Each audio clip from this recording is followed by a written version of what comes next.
Nangilabot ang astronaut nang maaksidente ang kanyang guwantes at natusok ng matulis na bagay sa shield. At kung sakaling ma-expose ang kanyang katawan sa vacuum ng kalawakan, malamang sumabog ang kanyang baga dahil sa paglobo. Agad na nagpanik ang lahat ng tauhan sa Space Center. Nang mga sandaling iyon, pinigilan ng kasamahan niyang lalaking may mixing buhok ang babae na huwag gumalaw, at maingat na gupitin ang matulis na bagay. Dali-dali siyang dinala bago pa maubos ang oxygen sa kanyang spacesuit. Pagbalik sa istasyon ng kalawakan, ngunit nang mailagay na ng lalaking may mixing buhok ang babae sa loob ng sasakyang pangkalawakan ng ligtas. Napahinto siya dahil sa biglang paglitaw ng isang kakaibang liwanag, at hindi kaagad na isara ang pinto ng istasyon ng kalawakan. Lubos na inilagay niya ang babae sa panganib. At pagkatapos ng pangyayaring iyon, muntik na ring mamatay ang babae dahil sa ginawa ng lalaking may mixing buhok. Pinagtanungan ng mga pinuno ng sentro ng kalawakan ang lalaking may mixing buhok. Ano kaya ang nakita niya? Para hindi niya alintana ang buhay ng mga kasamahan niya. Sabi ng lalaking may maikling buhok, nakakita raw siya ng alien pero walang naniniwala, kaya napagpasyahan ng leader nila na naghahalucinate lang ang lalaking may maikling buhok at hindi na siya pinagtrabaho sa aerospace. Pero hindi pa nagtagal, biglang tumigil sa paggana ang Salyut 7 space station ng Soviet Union. At kung sakaling nasa emergency mode ang space station, babagsak ito sa mundo. Kung sa mataong lugar ito babagsak, mahirap isipin ang mangyayari. Para lang hindi mapahiya sa Amerika at sa mga bansang kanluranin, nagdesisyon ng Unyong Sobyet na magpadala ng cosmonaut sa kalawakan para ayusin ang istasyon.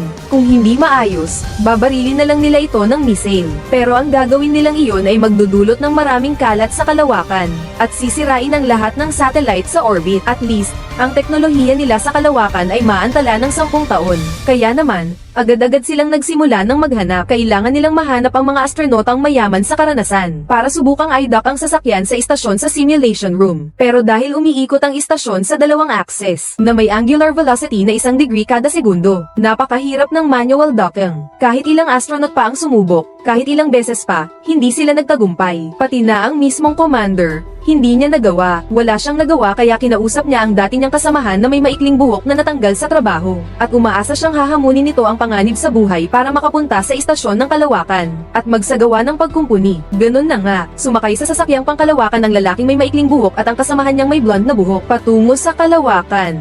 Habang nasa biyahe, umaasa siyang muling makita ang mahiwagang liwanag na iyon. Maya-maya, nang tuluyan ng maalis ang mga pangtulak, umabot na sila sa kalawakan.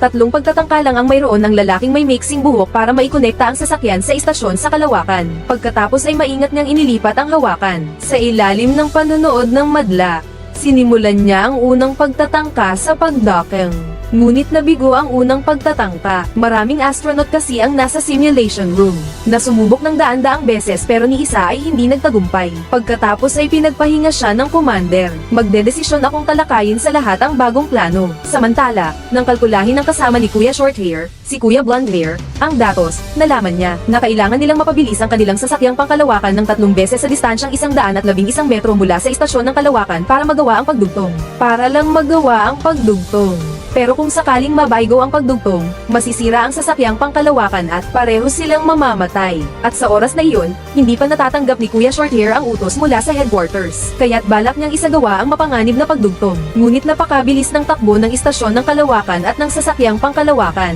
Kapag nagkamali man lang ng kaunti ang lalaking may mixing buhok sa pagdugtong, magdudulot iyon ng kapahamakan. Bagalan mo, malapit na tayong magkabangga.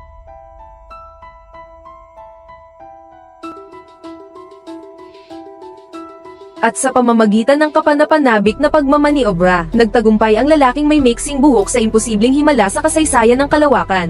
Matagumpay na naidugtong ang sasakyan sa istasyon ng kalawakan. Pagkatapos ay pumasok na silang dalawa sa loob ng istasyon ng kalawakan, at sinimulan na niyang linisin ang mga patak ng tubig. Pero kahit nalinis na ang space station, hindi pa rin ito nagkakaroon ng kuryente. Kaya naman, nagpas siyang lumabas ang lalaking may mixing buhok para siyasatin. At sa wakas, natagpuan na niya ang sanhi ng problema. Isang meteorite pala ang tumama sa sensor ng space station. Dahil dito, ito ay nasira at nang-erba. Kaya naman hindi na gumana ang mga electronic components sa loob at hindi na nakapagbigay ng kuryente. At ang panlabas na bahagi ng sensor ay napakatibay. Mahigpit pa ring nakapasok ang tornilyo. Hindi talaga ito maalis. At ng mga oras na iyon, dahil sa isang patak ng tubig na nakaligtaan ng dalawa, napadpad ito sa loob ng sasakyang pangkalawakan mula sa istasyon. At tuluyang nabasa ang mga electronic component at nagsimulang mag-apoy. Malubhang nasunog ang lalaking may gintong buhok na nasa loob pa rin ng sasakyan. Nang makita iyon ng lalaking may mixing buhok, nagmadali siyang pumasok, subalit halos masabugan din siya ng sasakyang pangkalawakan, at masabugan palayo sa malalim at madilim na kalawakan. Sa gayon, tuluyan nang nasira ang kanilang sistema ng supply ng oxygen.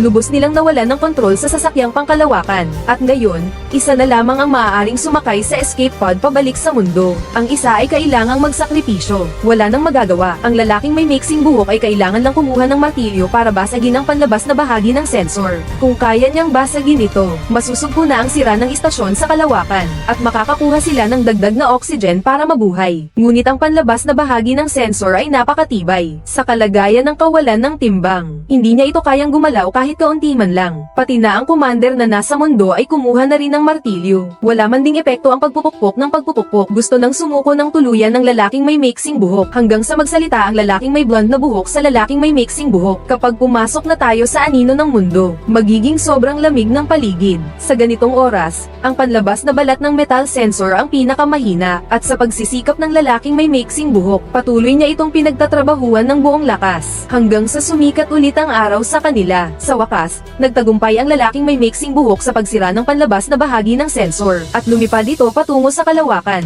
at ang sensor naman sa loob ay nakatanggap ng utos at muling gumana. At sa wakas, pareho silang nakaligtas. At sa huli ng kwento, pareho sina lalaking may gintong buhok at lalaking may mixing buhok. Nakakita rin ng mahiwagang liwanag na nagniningning sa kanila. Alam lang nila iyon, yung pangarap na tagpo.